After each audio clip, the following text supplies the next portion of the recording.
इस वीडियो में कवर करेंगे एनसीईआरटी पॉलिटी क्लास 11 के पार्ट 2 के चैप्टर नंबर 10 है और ये लास्ट चैप्टर है।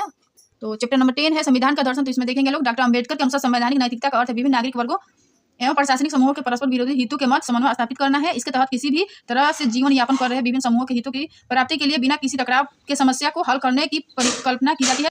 संवैधानिक नैतिकता के महत्व। तो संवैधानिक नैतिकता विधि के शासन की स्थापना सुनिश्चित करती है और ऐसे समाज के विभिन्न वर्गों की आकांक्षाओं और आदर्शों के एक साथ लेकर चलने की परिकल्पना करती है। और नेक्स्ट पॉइंट है एक संवैधानिक विचार के रूप में संवैधानिक नैतिकता लोकतांत्रिक संस्थाओं में लोगों के विश्वास को बनाए रखने की आवश्यकता पर प्रकाश डालती है और यह लोगों को ऐसी संवैधानिक आकांक्षाओं को आगे बढ़ने के लिए सहयोग और समन्वय करने के लिए प्रोत्साहित करती है जिन्हें अकेले नहीं प्राप्त किया जा सकता है। संवैधानिक नैतिकता कानून का प्रयोग कर सामाजिक या सामूहिक नैतिकता को प्रभावित कर सकती है या बदल भी सकती है। उदाहरण के लिए कानून की सहायता से सती प्रथा को समाप्त कर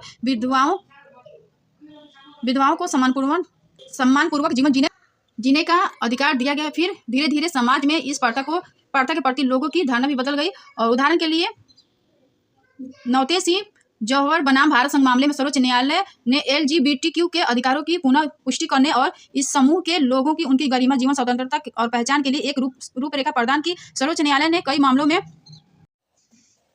मामलों में दोहराया है कि संवैधानिक नैतिकता केवल संवैधानिक प्रावधानों का अक्षरश पालन करने तक सीमित नहीं है बल्कि यह व्यक्तिगत स्वायत्तता और स्वतंत्रता जैसे मूल्यों पर आधारित है। साथ ही यह भेदभाव के बिना समानता, गरिमापूर्ण जीवन एवं पहचान तथा निजता के अधिकार से भी जुड़ी हुई है।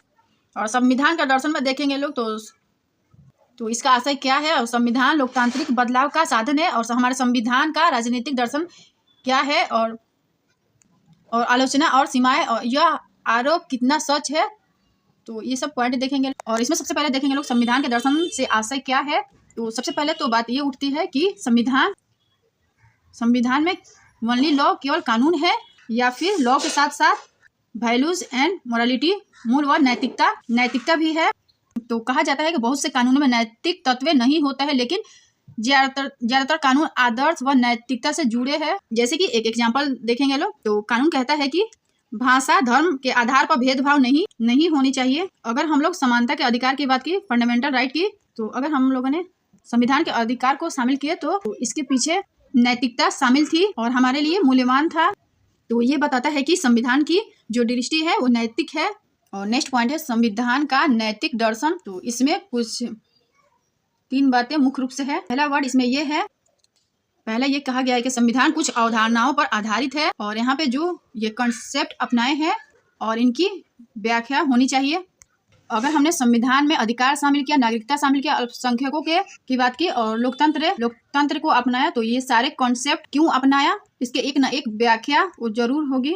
और दूसरी बात इसमें ये कही जाती है कि जो हमारी शासन व्यवस्था है वो के पीछे भी कुछ ना कुछ कॉन्सेप्ट है। शासन व्यवस्था के पीछे भी कुछ बुनियादी अवधारणाएं हैं। शासन व्यवस्था को बुनियादी अवधारणाओं के साथ जोड़ दे और इनको बदला नहीं जा सकता है। और तीसरी बात ये कही जाती है कि संविधान को पढ़ने के लिए संविधान सभा की बहस एक साथ पढ़ना है और इसे पढ़ने से ये पता चलेगा कि कोई आदर्श अपनाया और उस आदर्श को क्यों अपनाया और अगर हमने इसे अपनाया तो क्या ये सही या गलत है। तो और मान लीजिए कि ये गलत है तो क्या सुधार कोई गुंजाइश हो सकती है। तो सुधार की संभावना वो कैसे होगी। तो जब हम लोग संविधान के साथ संविधान सभा की बहस को पढ़ेंगे लोग तो हम लोग संविधान के में नैतिक तत्वों को समझने के लिए राजनीतिक दर्शन को पढ़ते हैं। और नेक्स्ट टॉपिक है संविधान लोकतांत्रिक बदलाव का साधन। संविधान लोकतांत्रिक बदलाव का कारण कुछ ऐसे हो सकता है। तो सबसे पहले संविधान को अंगीकार करने के कारण क्या है। तो क्या कारण है। तो संविधान को अंगीकार करने के पीछे का कारण जो था वो सत्ता की निरंकुशता से बचाया जाए। अब जवाहरलाल नेहरू क्या कहते हैं इसके बारे में वो देखेंगे। तो जवाहरलाल नेहरू ने 2 बातें कही। पहला है तो जवाहरलाल नेहरू के द्वारा ये कहा गया कि आत्मनिर्णय एक सामूहिक मांग का प्रतिरूप है संविधान और इसमें बाहरी हस्तक्षेप के बिना जो संविधान है वो बनाया गया। और इस तरह के थ्योरी मेंस आंसर राइटिंग के लिए बहुत इंपॉर्टेंट हो जाता है। और दूसरी बात ये कही गई कि ये वकीलों का जमावड़ा नहीं है। तो ये क्या है, उन्होंने कहा कि ये स्वयं में एक राष्ट्र है जो स्वयं में राह पर चल पड़ा है। राष्ट्र एक राष्ट्र है, उन्होंने ये कहा स्वयं में राह पर चल पड़ा एक राष्ट्र है। और इसमें एक और इम्पोर्टेंट बातें कही जाती हैं कि तो ये मान लीजिए अगर कोई एक अल्पसंख्यक है, वर्ग है जो सत्ता में नहीं है, तब उसको उसके अधिकार कैसे मिलेंगे। तो एक तो सत्ता की निरंकुशता से बचाया जाएगा और दूसरा है जो सत्ताविहीन लोग हैं उनके सशक्तिकरण के प्रयास सरकार करेगी। उदाहरण के लिए अल्पसंख्यकों का अधिकार देना। और नेक्स्ट टॉपिक देखेंगे लोग राजनीतिक दर्शन में क्या क्या शामिल है। तो पहली बात इसमें यह कह सकते हैं लोग कि लोकतांत्रिक व्यवस्था को अपनाया और लोकतंत्र को अपनाया उदारवाद की व्यवस्था, हमने उदारवाद को अपनाया, और धर्मनिरपेक्षता सेकुलरिज्म को अपनाया, और हमने अधिकारों की बात की और व्यक्ति की स्वतंत्रता की बात की और सामाजिक न्याय की बात की, राष्ट्रीय पहचान हेतु प्रतिबद्ध संघवाद, और ये है वंचितों के लिए संवेदना। और राजनीतिक दर्शन की बात करेंगे तो इसमें किसी व्यक्ति की स्वतंत्रता है वो क्या कहती है, राजा राम मोहन राय ये कहते हैं कि प्रेस पर प्रतिबंध की आलोचना की, और साथ ही ये कहा गया कि अभिव्यक्ति के समझौता नहीं, तो अभिव्यक्ति के मूल ऐसा, अभिव्यक्ति की स्वतंत्रता एक ऐसा मूल है जिसके साथ अभिव्यक्ति से समझौता नहीं कर सकते हैं, ये बात इनके द्वारा कही जाती है।